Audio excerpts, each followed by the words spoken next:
شروع اللہ کا نام لے کر جو بڑا مہربان نہایت رحم والا ہے۔ اے نبی، مجاہد لوگ تم سے غنیمت کے مال کے بارے میں دریافت کرتے ہیں کہ کیا حکم ہے۔ کہہ دو کہ غنیمت اللہ اور اس کے رسول کا مال ہے، تو اللہ سے ڈرو اور آپس میں صلح رکھو، اور اگر ایمان رکھتے ہو تو اللہ اور اس کے رسول کے حکم پر چلو۔ مومن تو وہ ہیں کہ جب اللہ کا ذکر کیا جاتا ہے تو ان کے دل ڈر جاتے ہیں، اور جب انہیں اس کی آیتیں پڑھ کر سنائی جاتی ہیں تو ان کا ایمان اور بڑھ جاتا ہے، اور وہ اپنے پروردگار پر بھروسہ رکھتے ہیں، اور وہ جو نماز قائم کرتے ہیں اور جو مال ہم نے ان کو دیا ہے اس میں سے نیک کاموں میں خرچ کرتے ہیں، یہی سچے مومن ہیں، اور ان کے لیے ان کے پروردگار کے ہاں بڑے بڑے درجے ہیں اور بخشش اور عزت کی روزی ہے۔ ان لوگوں کو اپنے گھروں سے اسی طرح نکلنا چاہیے تھا جس طرح تمہارے پروردگار نے تم کو تدبیر کے ساتھ اپنے گھر سے نکالا، اور اس وقت مومنوں کی ایک جماعت ناخوش تھی، وہ لوگ حق بات میں اس کے ظاہر ہونے کے بعد تم سے جھگڑنے لگے، گویا موت کی طرف ہانکے جاتے ہیں اور اسے دیکھ رہے۔ اور اس وقت کو یاد کرو جب اللہ تم سے وعدہ کرتا تھا کہ ابو سفیان اور ابو جہل کے 2 گروہوں میں سے ایک گروہ تمہارے لیے مغلوب ہو جائے گا، اور تم چاہتے تھے کہ جو قافلہ بے شان و شوکت یعنی بے ہتھیار ہے وہ تمہارے ہاتھ آ جائے، اور اللہ چاہتا تھا کہ اپنے فرمان سے حق کو قائم رکھے اور کافروں کی جڑ کاٹ دے، تاکہ سچ کو سچ اور جھوٹ کو جھوٹ کر دے، گو مشرک ناخوش ہی ہوں۔ جب تم لوگ اپنے پروردگار سے فریاد کرتے تھے تو اس نے تمہاری دعا قبول کر لی، اور فرمایا کہ تسلی رکھو، ہم 1000 فرشتوں سے جو ایک دوسرے کے پیچھے آتے جائیں گے تمہاری مدد کریں گے۔ اور اس مدد کو اللہ نے محض بشارت بنایا تھا کہ تمہارے دل اس سے اطمینان حاصل کرے، اور مدد تو اللہ ہی کی طرف سے ہے، بے شک اللہ غالب ہے، حکمت والا ہے۔ جب اس نے تمہاری تسکین کے لیے اپنی طرف سے تمہیں نیم کی چادر اڑھا دی اور تم پر آسمان سے پانی برسا دیا تاکہ تم کو اس سے نہلا کر پاک کر دے اور شیطانی نجاست کو تم سے دور کر دے، اور اس لیے بھی کہ تمہارے دلوں کو مضبوط کر دے اور اس سے تمہارے پاؤں جمائے رکھے۔ جب تمہارا پروردگار فرشتوں کو ارشاد فرماتا تھا کہ میں تمہارے ساتھ ہوں، تم مومنوں کو تسلی دو کہ ثابت قدم رہیں، میں ابھی کافروں کے دلوں میں روب و ہیبت ڈالے دیتا ہوں، سو ان کی گردنیں اڑا دو اور ان کی پور پور توڑ دو۔ یہ سزا اس لیے دی گئی کہ انہوں نے اللہ اور اس کے رسول کی مخالفت کی، اور جو شخص اللہ اور اس کے رسول کی مخالفت کرتا ہے تو اللہ بھی سخت عذاب دینے والا ہے۔ یہ مزہ تو یہاں چکھو، اور یہ سمجھ لو کہ کافروں کے لیے آخرت میں دوزخ کا عذاب بھی تیار ہے۔ اے اہل ایمان، جب میدان جنگ میں کفار سے تمہارا مقابلہ ہو تو ان سے پیٹھ نہ پھیرنا، اور جو شخص جنگ کے روز اس صورت کے سوا کہ لڑائی کے لیے کنارے کنارے چلے یعنی حکمت عملی سے دشمن کو مارے یا اپنی فوج میں جا ملنا چاہے،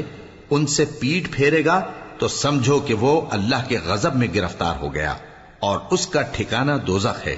اور وہ بہت ہی بری جگہ ہے۔ بس تم لوگوں نے ان کفار کو قتل نہیں کیا بلکہ اللہ نے انہیں قتل کیا، اور اے نبی، جس وقت تم نے کنکریاں پھینکی تھیں تو وہ تم نے نہیں پھینکی تھی بلکہ اللہ نے پھینکی تھی۔ اس سے غرض یہ تھی کہ مومنوں کو اپنے احسانوں سے اچھی طرح آزما لے، بے شک اللہ سنتا ہے، جانتا ہے۔ ہوا بھی یوں ہی، اور کچھ شک نہیں کہ اللہ کافروں کی تدبیر کو کمزور کر دینے والا ہے۔ کافروں، اگر تم فیصلہ چاہتے ہو تو تمہارے پاس فیصلہ آ چکا، اگر تم اپنے افعال سے باز آ جاؤ تو تمہارے حق میں بہتر ہے، اور اگر پھر نافرمانی کرو گے تو ہم بھی پھر تمہیں عذاب کریں گے، اور تمہاری جماعت خواہ کتنی ہی بڑی ہو تمہارے کچھ بھی کام نہ آئے گی، اور اللہ تو مومنوں کے ساتھ ہے۔ اے ایمان والو، اللہ اور اس کے رسول کے حکم پر چلو اور اس سے روگردانی نہ کرو جبکہ تم سنتے بھی ہو، اور ان لوگوں جیسے نہ ہونا جو کہتے ہیں کہ ہم نے سن لیا مگر حقیقت میں نہیں سنتے۔ کچھ شک نہیں کہ اللہ کے نزدیک تمام جانداروں میں بدترین وہ بہرے گونگے لوگ ہیں جو عقل سے کام نہیں لیتے، اور اگر اللہ ان میں خیر کی طلب دیکھتا تو ان کو سننے کی توفیق بخشتا، اور اگر یوں ہی انہیں سنوا دیتا تو وہ منہ پھیر کر بھاگ جاتے۔ مومنوں، اللہ اور اس کے رسول کا حکم قبول کرو، جبکہ رسول تمہیں ایسے کام کے لیے بلاتے ہیں جو تم کو زندگی جاوداں بخشتا ہے، اور جان رکھو کہ اللہ آدمی اور اس کے دل کے درمیان حائل ہو جاتا ہے، اور یہ بھی کہ تم سب اس کے روبرو جمع کیے جاؤ گے۔ اور اس فتنے سے ڈرو جو خصوصیت کے ساتھ انہی لوگوں پر واقع نہ ہوگا جو تم میں گناہگار ہیں، اور جان رکھو کہ اللہ سخت عذاب دینے والا ہے۔ اور اس وقت کو یاد کرو جب تم زمین مکہ میں قلیل اور ضعیف سمجھے جاتے تھے اور ڈرتے رہتے تھے کہ لوگ تمہیں اڑا نہ لے جائیں، یعنی ختم نہ کر دیں، تو اس نے تم کو جگہ دی اور اپنی مدد سے تم کو تقویت بخشی اور پاکیزہ چیزیں کھانے کو دیں تاکہ اس کا شکر کرو۔ اے ایمان والو، نہ تو اللہ اور رسول سے خیانت کرو اور نہ اپنی امانتوں میں خیانت کرو، اور تم ان باتوں کو جانتے ہو، اور جان رکھو کہ تمہارا مال اور اولاد بڑی آزمائش ہے، اور یہ کہ اللہ کے پاس نیکیوں کا بڑا ثواب ہے۔ مومنو، اگر تم اللہ سے ڈرو گے تو وہ تمہارے لیے حق و باطل کا فرق ظاہر کر دے گا اور تمہارے گناہ مٹا دے گا اور تمہیں بخش دے گا، اور اللہ بڑے فضل والا ہے۔ اور اس وقت کو یاد کرو جب کافر لوگ تمہارے بارے میں چال چل رہے تھے کہ تم کو قید کر دیں یا جان سے مار دیں یا وطن سے نکال دیں، تو ادھر تو وہ چال چل رہے تھے اور ادھر اللہ تدبیر کر رہا تھا، اور اللہ بہترین تدبیر کرنے والا ہے۔ اور جب ان کو ہماری آیتیں پڑھ کر سنائی جاتی ہیں تو کہتے ہیں یہ کلام ہم نے سن لیا ہے، اگر ہم چاہیں تو اسی طرح کا کلام ہم بھی کہہ دیں، اور یہ ہے ہی کیا، صرف اگلے لوگوں کی حکایتیں ہیں۔ اور جب انہوں نے کہا کہ اے اللہ، اگر یہ قرآن تیری طرف سے برحق ہے تو ہم پر آسمان سے پتھر برسا یا کوئی اور تکلیف دینے والا عذاب بھیج دے۔ اور اللہ ایسا نہ تھا کہ جب تک اے پیغمبر تم ان میں تھے انہیں عذاب دیتا، اور نہ ایسا ہے کہ وہ تو بخشش مانگیں اور اللہ انہیں عذاب دے۔ اور اب ان کے لیے کون سی وجہ ہے کہ وہ انہیں عذاب نہ دے، جبکہ وہ مسجد حرام میں نماز پڑھنے سے روکتے ہیں، جبکہ وہ اس مسجد کے متولی بھی نہیں ہیں۔ اس کے متولی تو صرف پرہیزگار ہیں، لیکن ان میں کے اکثر نہیں جانتے۔ اور ان لوگوں کی نماز خانہ کعبہ کے پاس سیٹیاں اور تالیاں بجانے کے سوا کچھ نہ تھی، تو تم جو کفر کرتے تھے اب اس کے بدلے عذاب کا مزہ چکھو۔ جو لوگ کافر ہیں اپنا مال خرچ کرتے ہیں کہ لوگوں کو اللہ کے رستے سے روکیں، سو ابھی اور خرچ کریں گے، مگر آخر وہ خرچ کرنا ان کے لیے موجب افسوس ہوگا، اور وہ مغلوب ہو جائیں گے، اور کافر لوگ دوزخ کی طرف ہانکے جائیں گے تاکہ اللہ پاک سے ناپاک کو الگ کر دے اور ناپاک کو ایک دوسرے پر رکھ کر ایک ڈھیر بنا دے، پھر اس کو دوزخ میں ڈال دے۔ یہی لوگ خسارہ پانے والے ہیں۔ اے پیغمبر، کفار سے کہہ دو کہ اگر وہ اپنے افعال سے باز آ جائیں تو جو ہو چکا وہ انہیں معاف کر دیا جائے گا، اور اگر پھر وہی حرکات کرنے لگیں گے تو اگلے لوگوں کا جو طریقہ جاری ہو چکا ہے وہی ان کے حق میں بھی برتا جائے گا۔ اور ان لوگوں سے لڑتے رہو یہاں تک کہ فتنہ یعنی کفر کا فساد باقی نہ رہے اور دین سب اللہ ہی کا ہو جائے، اور اگر وہ باز آ جائیں تو اللہ ان کے کاموں کو دیکھ رہا ہے، اور اگر روگردانی کریں تو جان رکھو کہ اللہ تمہارا حمایتی ہے، اور وہ خوب حمایتی اور خوب مددگار ہے۔ اور جان رکھو کہ جو مال غنیمت تم کفار سے حاصل کرو اس میں سے 5واں حصہ اللہ کا اور اس کے رسول کا اور اہل قرابت اور یتیموں کا اور محتاجوں کا اور مسافروں کا ہے۔ اگر تم اللہ پر اور اس نصرت پر ایمان رکھتے ہو جو حق و باطل میں فرق کرنے کے دن یعنی جنگ بدر میں جس دن دونوں فوجوں میں مٹ بھیڑ ہو گئی تھی ہم نے اپنے محبوب بندے محمد صلی اللہ علیہ وآلہ وسلم پر نازل فرمائی،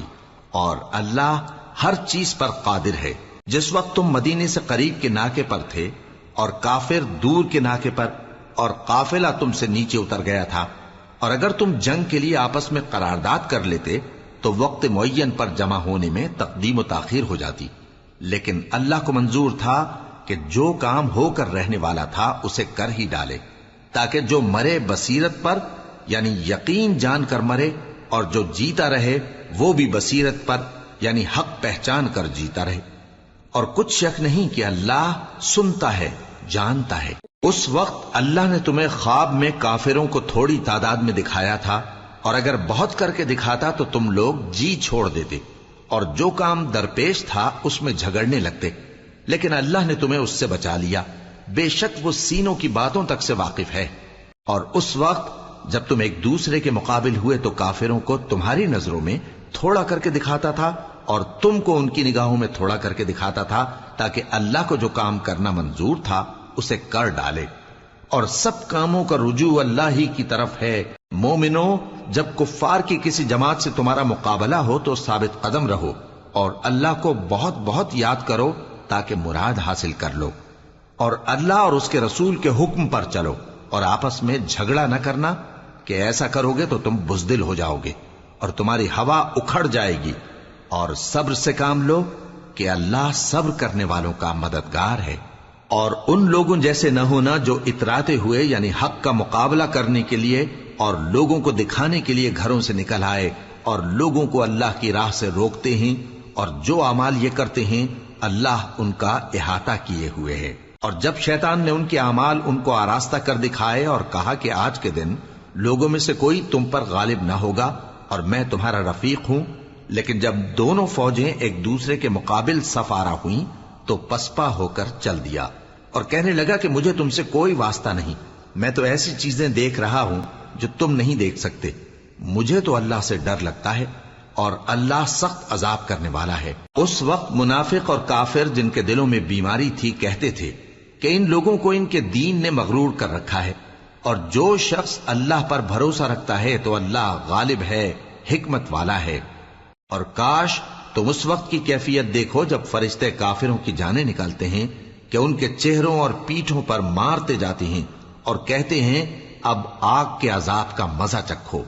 یہ ان اعمال کی سزا ہے جو تمہارے ہاتھوں نے آگے بھیجی ہیں، اور یہ جان رکھو کہ اللہ بندوں پر ظلم نہیں کرتا۔ جیسا حال فرعونیوں اور ان سے پہلے لوگوں کا ہوا تھا ویسا ہی ان کا ہوا کہ انہوں نے اللہ کی آیتوں سے کفر کیا تو اللہ نے ان کے گناہوں کی سزا میں ان کو پکڑ لیا۔ بے شک اللہ زبردست ہے، سخت عذاب دینے والا ہے۔ یہ اس لیے کہ جو نعمت اللہ کسی قوم کو دیا کرتا ہے جب تک وہ خود اپنے دلوں کی حالت نہ بدل ڈالیں اللہ اسے نہیں بدلا کرتا، اور اس لیے کہ اللہ سنتا جانتا ہے۔ جیسا حال فرعونیوں اور ان سے پہلے لوگوں کا ہوا تھا ویسا ہی ان کا ہوا۔ انہوں نے اپنے پروردگار کی آیتوں کو جھٹلایا تو ہم نے ان کو ان کے گناہوں کے سبب ہلاک کر ڈالا اور فرعونیوں کو ڈبو دیا، اور وہ سب ظالم تھے۔ جانداروں میں سب سے بدتر اللہ کے نزدیک وہ لوگ ہیں جو کافر ہیں، سو وہ ایمان نہیں لاتے۔ جن لوگوں سے تم نے صلح کا عہد کیا ہے پھر وہ ہر بار اپنے عہد کو توڑ ڈالتے ہیں اور اللہ سے نہیں ڈرتے، اگر تم ان کو لڑائی میں پاؤ تو انہیں ایسی سزا دو کہ جو لوگ ان کے پس پشت ہوں وہ ان کو دیکھ کر بھاگ جائیں، عجب نہیں کہ ان کو اس سے عبرت ہو۔ اور اگر تم کو کسی قوم سے دغابازی کا خوف ہو تو ان کا عہد انہی کی طرف پھینک دو کہ اس طرح تم سب برابر ہو جاؤ۔ کچھ شک نہیں کہ اللہ دغابازوں کو دوست نہیں رکھتا، اور کافر یہ خیال ہرگز نہ کریں کہ وہ آگے نکل گئے ہیں، وہ ہمیں عاجز نہیں کر سکتے۔ اور جہاں تک ہو سکے فوج کی جمعیت کے زور سے اور گھوڑوں کے تیار رکھنے سے ان کے مقابلے کے لیے مستعد رہو کہ اس سے اللہ کے دشمنوں اور تمہارے دشمنوں اور ان کے سوا اور لوگوں پر جن کو تم نہیں جانتے اور اللہ جانتا ہے ہیبت بیٹھی رہے گی، اور تم جو کچھ اللہ کی راہ میں خرچ کرو گے اس کا ثواب تم کو پورا پورا دیا جائے گا اور تمہارا ذرا نقصان نہ کیا جائے گا۔ اور اگر یہ لوگ صلح کی طرف مائل ہوں تو تم بھی اس کی طرف مائل ہو جاؤ، اور اللہ پر بھروسہ رکھو، کچھ شک نہیں کہ وہ سب کچھ سنتا ہے، جانتا ہے۔ اور اگر یہ چاہیں کہ تم کو فریب دیں تو اللہ تمہیں کفایت کرے گا، وہی تو ہے جس نے تم کو اپنی مدد سے اور مسلمانوں کی جمعیت سے تقویت بخشی اور ان کے دلوں میں الفت پیدا کر دی، اور اگر تم دنیا بھر کی دولت خرچ کرتے تب بھی ان کے دلوں میں الفت پیدا نہ کر سکتے، مگر اللہ ہی نے ان میں الفت ڈال دی، بے شک وہ زبردست ہے، حکمت والا ہے۔ اے نبی، اللہ تم کو اور مومنوں کو جو تمہارے پیرو ہیں کافی ہے۔ اے نبی، مسلمانوں کو جہاد کی ترغیب دو۔ اگر تم میں 20 آدمی ثابت قدم رہنے والے ہوں گے تو 200 کافروں پر غالب رہیں گے، اور اگر 100 ایسے ہوں گے تو 1000 پر غالب رہیں گے، اس لیے کہ کافر ایسے لوگ ہیں کہ کچھ بھی سمجھ نہیں رکھتے۔ اب اللہ نے تم پر سے بوجھ ہلکا کر دیا اور معلوم کر لیا کہ ابھی تم میں کسی قدر کمزوری ہے، پس اگر تم میں 100 ثابت قدم رہنے والے ہوں گے تو وہ 200 پر غالب رہیں گے، اور اگر 1000 ہوں گے تو اللہ کے حکم سے 2000 پر غالب رہیں گے، اور اللہ ثابت قدم رہنے والوں کا مددگار ہے۔ پیغمبر کو شایع نہیں کہ اس کے قبضے میں قیدی رہیں جب تک کافروں کو قتل کر کے زمین میں کثرت سے خون نہ بہا دے. تم لوگ دنیا کے مال کے طالب ہو اور اللہ آخرت کی بھلائی چاہتا ہے، اور اللہ غالب ہے، حکمت والا ہے. اگر اللہ کا حکم پہلے نہ ہو چکا ہوتا تو جو فدیہ تم نے لیا ہے اس کے بدلے تم پر بڑا عذاب نازل ہوتا. اب جو مال غنیمت تمہیں ملا ہے اسے کھاؤ کہ وہ تمہارے لیے حلال طیب ہے، اور اللہ سے ڈرتے رہو، بے شک اللہ بخشنے والا ہے، مہربان ہے. اے پیغمبر، جو قیدی تمہارے قبضے میں یعنی گرفتار ہیں ان سے کہہ دو کہ اگر اللہ تمہارے دلوں میں نیکی معلوم کرے گا تو جو مال تم سے چھن گیا ہے اس سے بہتر تمہیں عنایت فرمائے گا اور تمہارے گناہ بھی معاف کر دے گا، اور اللہ بخشنے والا ہے، مہربان ہے. اور اگر یہ لوگ تم سے دغا کرنا چاہیں گے تو یہ پہلے ہی اللہ سے دغا کر چکے ہیں، تو اس نے ان کو تمہارے قبضے میں کر دیا، اور اللہ دانا ہے، حکمت والا ہے. جو لوگ ایمان لائے اور جنہوں نے ہجرت کی اور اللہ کی راہ میں اپنے مال اور جان سے لڑے، وہ اور جنہوں نے ہجرت کرنے والوں کو جگہ دی اور ان کی مدد کی، وہ آپس میں ایک دوسرے کے رفیق ہیں. اور جو لوگ ایمان تو لے آئے لیکن ہجرت نہیں کی، تو جب تک وہ ہجرت نہ کریں تم کو ان کی رفاقت سے کچھ سروکار نہیں. اور اگر وہ تم سے دین کے معاملات میں مدد طلب کریں تو تم کو مدد کرنی لازم ہے، مگر ان لوگوں کے مقابلے میں کہ تم میں اور ان میں صلح کا عہد ہو مدد نہیں کرنی چاہیے، اور اللہ تمہارے سب کاموں کو دیکھ رہا ہے. اور جو لوگ کافر ہیں وہ بھی ایک دوسرے کے رفیق ہیں. تو مومنو، اگر تم یہ کام نہ کرو گے تو ملک میں فتنہ برپا ہو جائے گا اور بڑا فساد مچے گا. اور جو لوگ ایمان لائے اور وطن سے ہجرت کر گئے اور اللہ کی راہ میں جہاد کرتے رہے، اور جنہوں نے ہجرت کرنے والوں کو جگہ دی اور ان کی مدد کی، یہی لوگ سچے مسلمان ہیں. ان کے لیے اللہ کے ہاں بخشش اور عزت کی روزی ہے. اور جو لوگ بعد میں ایمان لائے اور وطن سے ہجرت کر گئے اور تمہارے ساتھ ہو کر جہاد کرتے رہے، وہ بھی تمہیں میں سے ہیں. اور رشتہ دار اللہ کے حکم کی روح سے ایک دوسرے کے زیادہ حقدار ہیں. کچھ شک نہیں کہ اللہ ہر چیز سے واقف ہے.